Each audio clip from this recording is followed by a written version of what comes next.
Plato once said, quote, "We are human beings. We make traditions, so we should have the right to change those traditions." Female genital mutilation, also known as FGM, is practiced with non-medical reasons, but instead is practiced for a psychosexual reason. This procedure is used as a way to control women's sexuality. FGM is mostly carried out on young girls between infancy and age of 15. It is a tradition in Africa and in parts of the Middle East to remove parts of a woman's genitalia. In this picture, it shows some procedures.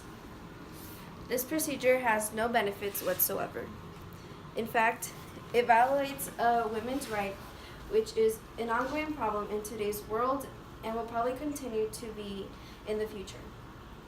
It reflects deep-rooted inequality between the sexes and constitutes an extreme form of discrimination against women. Procedures can cause severe bleeding and problems urinating and later cyst infections, as well as complications in childbirth and increased risk of newborn deaths, as well as other long-term effects. Also, more than 200 girls and women alive today have been cut in 30 countries, including Africa, the Middle East, and Asia, where FGM is concentrated.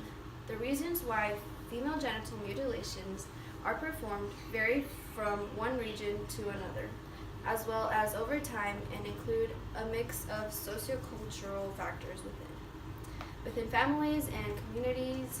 Research shows that if practicing communities themselves decide to abandon FGM, the practice can be eliminated very rapidly. This is something that we don't see in the US, but it is a big problem in other areas. As the United Nations we claim to be, we should all stand up for these girls who don't have a voice, but because of how outnumbered they are by the close-minded people who stick to their unethical beliefs. Yet, if we all use the voices we have to stand up for these women, we can stop this and give them back the rights they deserve. There are many ways that we can stand up for these women. One of them is through education. In this video, I will show you other ways that we can stop this.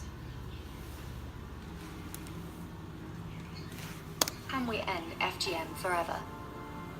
Education, teaching doctors and teachers what signs to look for and how to respond sensitively.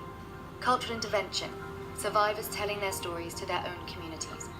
Laws and policies, enforcing consequences when FGM is carried out and making policy changes that further deter the practice.